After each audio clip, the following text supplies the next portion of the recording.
All right, today we're learning about non-renewable and renewable resources. Our objectives are to be able to define and describe what a renewable resource looks like, define and describe what a non-renewable resource looks like, and that we would be able to explain why even renewable resources need to be managed responsibly. As you may have guessed from the title of this and also from your objectives, there are a couple of types of resources.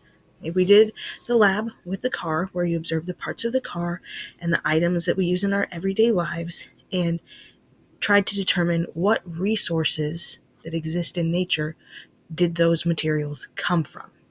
And those resources can all fit into one of two categories. They can either be considered renewable. Okay, this means materials that are easily replaced by a natural process. So there's a natural process that's continuing to happen that's replacing these. And generally speaking, what counts as easily is like within 100 years. Then we have non-renewable resources.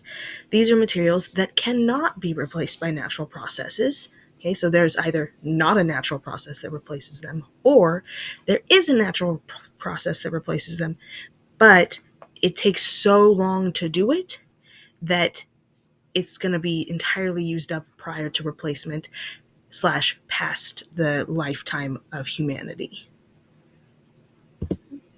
We are going to dive deep into different categories that fit into these categories, different materials, so that you can become familiar. We'll start with non-renewable because, unfortunately, there seems to be a lot more non-renewable resources, or at least we've hit the critical point on a lot of these non-renewable resources, more so than the renewable ones. So all non-renewable resources share that common definition of not being replaced. Okay? But there are some subcategories that we break them up into.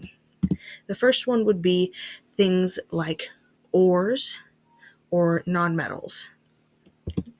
When we talk about ores or nonmetals, we are talking about things that start out buried in the ground and have to be harvested. So when we're talking about ores, we're talking about the ore form of useful metals like aluminum, copper, lead, all of the ones you see listed here on the screen. Okay? When we find them, they're not in their pure form usually. They're combined with other things, and they're generally speaking buried in the ground, and we have to dig them up and use them. There are no natural processes making more of these ores. Okay? They were here in the ground. Whatever process produced the earth put a limited number of them in the ground, and once we dig them all up, they will be gone. There will not be a cycle returning them to the ground in their ore form. They're just going to be used up. And when we're talking about the non-metal side of things, we're talking about a similar thing, but instead of being metal ores, it's minerals and materials like limestone and sand and quartz. And you might say to yourself, well, it's fine that there's a limited amount of sand because there's so much sand. And you have to think about the fact that, like, even if it's really abundant now, that doesn't necessarily mean that it's going to be abundant later. You know, a large amount of something is still a limited amount of something. Just because it's a big limited amount doesn't mean it's impossible that we will ever use it up. And once it's gone, there will not be more of it. We tend to think about sand as being really abundant because it's just in the ground and it's on the coastlines. But it is possible that within the lifetime of humanity, we will use it all up. The next category that we're going to put non-renewable resources in is energy resources. Simply put, this is any material that we can use to generate energy. There are some renewable sources of energy, and we'll talk about them later, but the popular non-renewable forms are oil, natural gas, and coal, which you may have heard referred to as fossil fuels before. They are made up of the remains of ancient plants and animals. That's why we call them fossil fuels, as they're leftover remains of these plants and animals that got buried, and under intense pressure and heat, they were converted into oil and natural gas and coal. And then those products can be burned, and that energy that was stored in them can be used by us for things that we need energy for, like producing electricity, heating our homes, running our cars. This is a natural process. Okay? There was a process that took those dead organisms and it turned them into these products. And that process is still going. In fact, it's actively happening right now as we speak. There are organisms dying. Their remains are sinking to the bottom of large bodies of water. They're getting covered with sediment. And over time, pressure and heat will eventually turn them into these materials. But the problem is that this process happens really, really slowly. And we are using these products really, really quickly. So long before we are able to replace them, then we are going to run out of them. And there's even predictions that it will take so long that it will be after the point in time when humans no longer exist on this planet that some of these deposits will be ready. So really, in terms of humanity, these are not coming back. Once we use them up, they're pretty much gone for us. It's not going to be a quick replacement process. Along the same vein, in addition to being used as an energy source, oil and natural gas are also used to produce what we call petroleum products. And there are a number of things, like way more than I would care to list here for you, that are made from oil and natural gas and reactions that happen with oil and natural gas.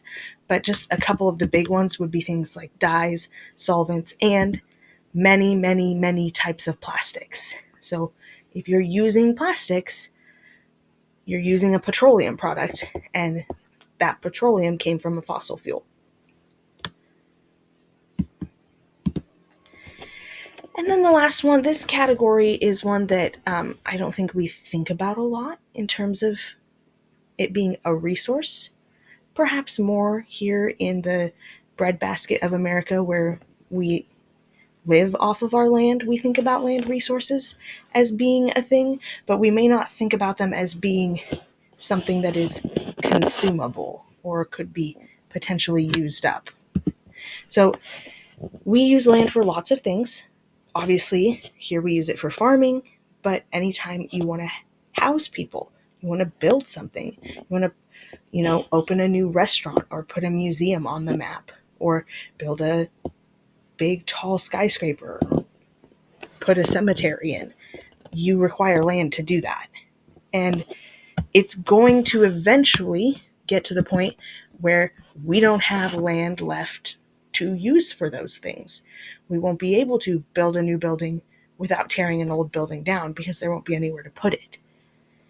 And if we aren't careful about how we manage the land that we use for crops, another thing to keep in mind is that topsoil takes anywhere from 500 to 1,000 years to replace itself in a productive manner.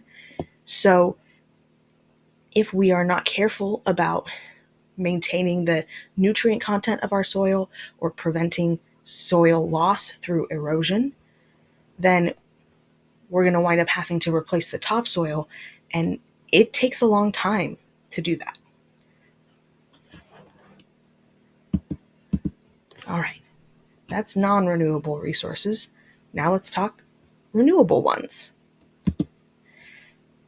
Renewable resources are replenished at about the same rate that they're used, or even if they're not being replenished quite that quickly, they should be able to be remade within about 100 years of their use. So some examples would be oxygen. So we have the wonderful plants that exist in our world, and they're helping us convert our carbon dioxide into oxygen that we can use. Okay, so that's being replaced. Sunlight is constantly coming to us from the sun, so it is renewable for us. There could be an argument that sunlight is produced in the sun via uh, nuclear processes, and that eventually our sun is going to burn out and it's not going to send any more to us. But we will be gone long before our sun burns out. So, in terms of us, we can think about sunlight as a renewable resource. Trees are a renewable resource. Food crops that we know how to grow, other plants and animals really fit into this category. Okay? So lots of things that are renewable, okay?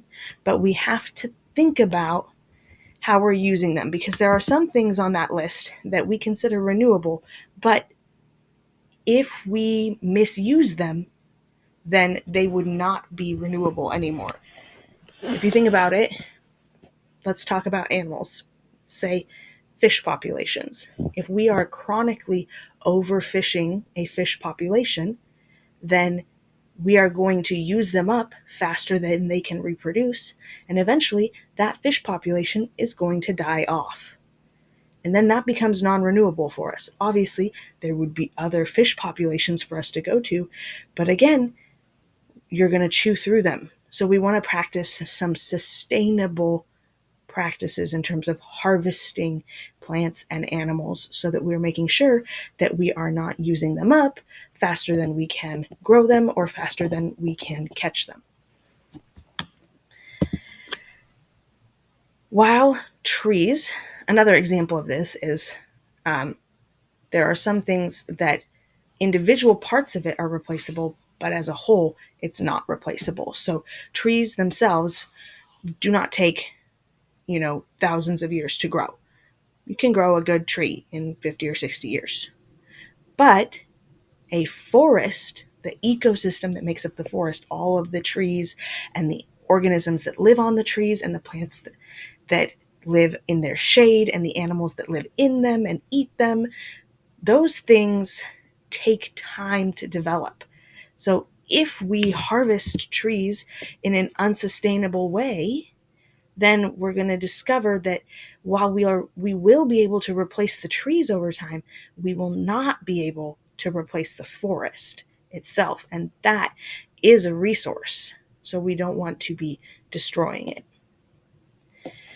Water fits into this category. Water is recycled for us naturally, somewhat through the water cycle, but we have to be careful, because if we put wastewater that hasn't been treated back out into the natural world, into the water cycle, it can cause a lot of harm and become unusable to us pretty quickly, and it can contaminate other water. So we have to be careful about how we're treating wastewater before we put it back out into that natural cycle, so that we don't disrupt the natural cycle and cause ourselves some pretty big problems. And we would put energy from the sun and wind and water into the category of renewable. The reason I put it under exceptions is because we are obviously still working on the technology to capture and store this energy effectively. We've been a little more fortunate on the water wind side. The solar side of things is still, the technology is kind of lagging behind a little bit. So this is a resource. We want to classify it as a renewable energy resource, and we can, but there is some work to be done before it becomes super helpful for us. All right, that should be the end of the notes.